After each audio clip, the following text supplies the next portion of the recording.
Պարոն Կարապետյան, բարև ձեզ։ Բարև Ալեք ջան։ Ինչպե՞ս եք։ Շատ լավ, դու ինչպե՞ս ես։ Ուժեղ, շնորհակալ եմ շատ։ Պարոն Կարապետյան, ինչպես եք վերաբերվում Իլհամ Ալիևի խորհրդական Հիքմետ Հաջիևի երեկվա արած հայտարարությանը, որ 300,000 ադրբեջանցի պահանջում են վերադառնալ հայրենիք, որպեսզի ապրեն արժանապատիվ։ Սրանով չի ստացվում, որ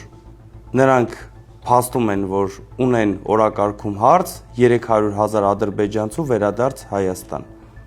Ինձ թվում է, իրեն շեֆը բարկացել է, քանի որ վերջին ժամանակներս ոնց որ փոքրիկ խմբակի ճտերը փորձեցին հրաժարվեն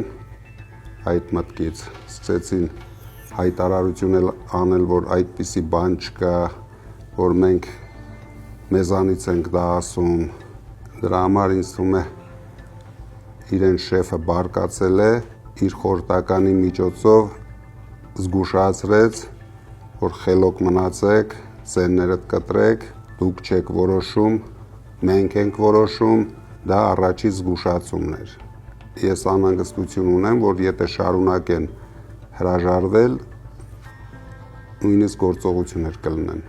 Շատ քիչ ժամանակ է մնացել, մեր ժողովուրդը ասելու է իր խոսքը,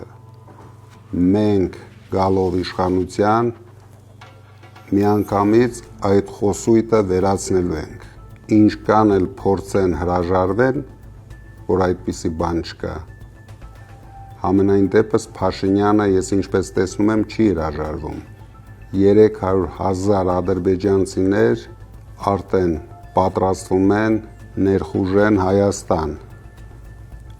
հողատարածքներ առնելով, տներ առնելով,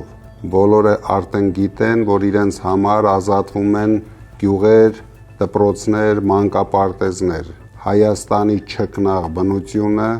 շատ է դուր եկել ադրբեջանցիներին եւ իրենց շեֆին։ Դրա համար մեր երկիրը մենք նորից ենք կրկնում լուրջ վտանգի տակ է։ Բայց ինչքան էլ իրենց դուրը գա, մենք օրենքներ ենք ընդունելու, արգելելու ենք ադրբեջանցիներին հողեր եւ տներ գնել Հայաստանում, նվերներ ստանալ Հայաստանում։ Պարոն Կարապետյան, այս վերջին օրերին հայ ժողովուրդը ապշած է դեռ վարչապետի պաշտոնը զբաղեցնող մարդու պահվածքից,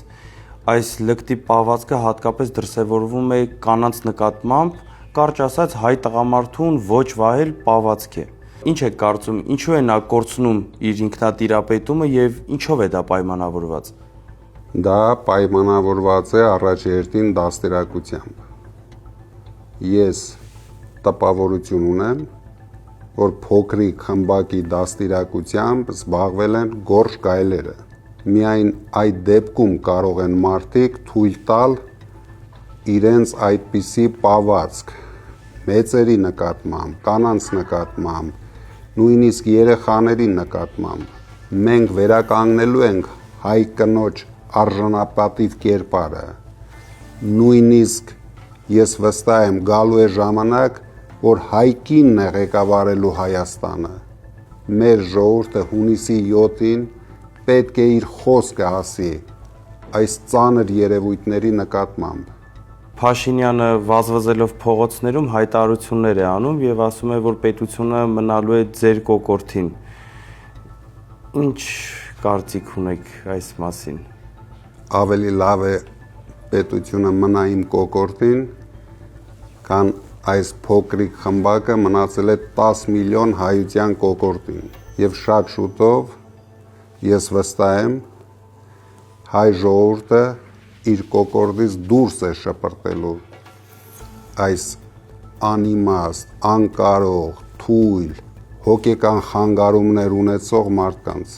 Տեսնելով այս ամենը,